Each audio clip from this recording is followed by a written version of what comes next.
Right now, over $500 billion in global trade is being quietly rerouted away from the US dollar every single year, not through war, not through crisis, through a slow, deliberate financial architecture that most people on Wall Street still haven't fully grasped. And the bill for this massive geopolitical blind spot, it's already being charged directly to your savings account, whether you notice it or not. In this video, we are going to answer three questions that most financial media refuses to touch. First, how did the world's largest economy quietly lose an entire continent? Second, what is the parallel financial system being built to replace the dollar? And third, what are the exact steps you can take right now to protect your purchasing power before this shift accelerates? Welcome to the Mainnet Codex. For decades, Washington and Wall Street operated under one very comfortable assumption: South America was undisputed economic territory, and the numbers backed them up. In the 1980s, the United States controlled over half of all trade in the region. China, barely a blip, less than 1% of regional commerce. But while America spent the next 20 years focused on the Middle East, pouring trillions into conflicts thousands of miles from home, a quiet displacement was happening right under its nose. Not through military power, through construction contracts, trade agreements, and development loans. Fast forward to today, and the map has completely reversed. China-Latin America bilateral trade hit a record $565 billion in 2025, growing over 6% year on year. Brazil's trade relationship with China exploded from $2 billion in the year 2000 to over $150 billion today. China is now the top trading partner for Brazil, Chile, and Peru. The United States didn't just lose a few deals, they were structurally displaced from an entire hemisphere. But if you think this is just about soybeans and copper, look closer at the technology layer. The vast majority of 4G and 5G networks across Latin America now run on Chinese equipment. The digital nervous system of the continent isn't Californian, it's Chinese. In 2025, China exported 130,000 electric vehicles to Brazil in just 5 months, 10 times the prior year. BYD is building the largest industrial park outside of Asia right in Brazil, with over $1 billion in investment and 20,000 jobs. This isn't just trade, it's industrial architecture. And it goes even deeper than technology. Chinese state-owned companies didn't just invest in Latin American energy, they bought the utilities outright. They now control massive electricity distribution networks in Brazil and Chile. Think about what that means. When someone flips a light switch in Rio de Janeiro, a Chinese company collects the payment. The United States didn't just lose market share, it lost influence over the actual energy keeping the lights on across an entire continent. This trade shift isn't just a geopolitical story, it's a financial story about the currency in your pocket. For 50 years, the United States has enjoyed one of the most powerful economic privileges in human history. The world had to hold dollars to trade. Every country needed US Treasury bonds just to keep their reserves functional. This guaranteed artificial demand for American debt is what kept interest rates manageable and allowed the government to run unprecedented deficits without immediate consequences. That system is now cracking. When China buys Brazilian soybeans or Chilean copper today, they are actively cutting the US dollar out of the equation. Brazil and China struck a bilateral agreement to settle trade directly in their own currencies, the real and the yuan. Argentina has a similar arrangement. At the 2025 CELAC Forum, China pushed nearly $10 billion in yuan-denominated credit lines to Latin American countries, directly embedding its currency into regional commerce. Every time one of these transactions happens, the US financial system loses its middleman fee. And more importantly, it loses the gravitational pull that keeps the global economy anchored to Washington. And the clearest signal of all, central banks are selling US Treasuries and buying gold at a historic pace. Since 2022, central banks have purchased over 1,000 tons of gold annually, roughly double the decade-long average. In 2025 alone, 22 different central banks increased their gold reserves. Poland added 102 tons. Brazil re-entered the gold market after a 4-year pause. Gold has now overtaken US Treasuries as the world's largest reserve asset by value. The captive audience that funded the American way of life for 50 years is quietly diversifying, and fast.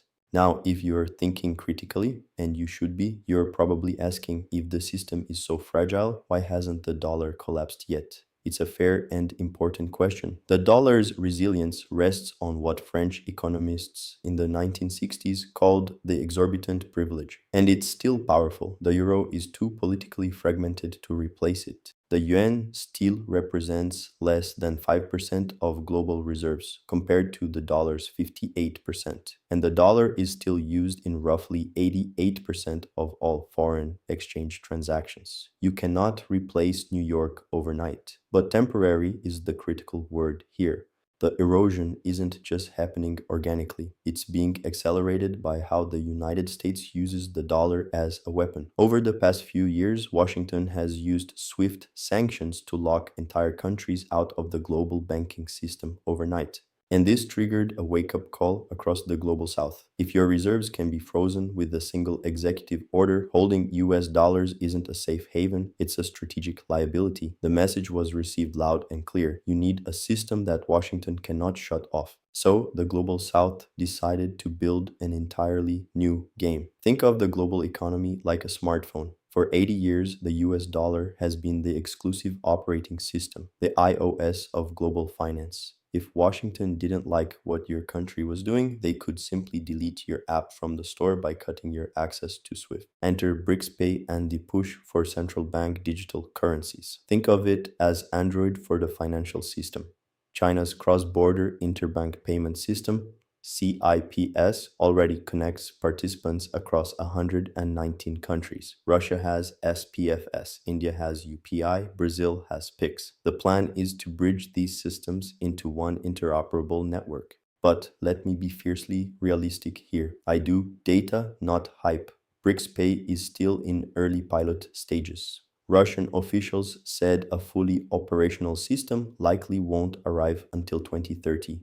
Internal dynamics are complicated. India has no interest in replacing dollar dependence with yuan dependence. Brazil and South Africa share similar concerns. There is no unified monetary policy, no shared capital market, and no single central bank backing this system. And the US isn't sitting idle. Washington is actively threatening massive tariffs on countries that try to ditch the dollar. So does BRICS Pay kill the dollar overnight? Absolutely not. But here is what it does do. It changes the entire chessboard. The expanded BRICS bloc now represents 46% of the world's population and 37% of global GDP. The monopoly is cracked. Every rupee oil payment, every yuan real trade settlement, every ton of gold added to reserves represents a small but real reduction in dollar dependency. These moves won't break the dollar tomorrow, but they're loosening its grip one transaction at a time. And for your savings account, even a gradual erosion of dollar demand has a very predictable consequence. Here is the hard truth. The US dollar isn't going to zero tomorrow, but to compete with this new global infrastructure and service a $36 trillion mountain of debt, growing by over $7 billion a day, the Federal Reserve has a very limited mathematical toolkit. The most likely path: slowly and consistently inflate the currency.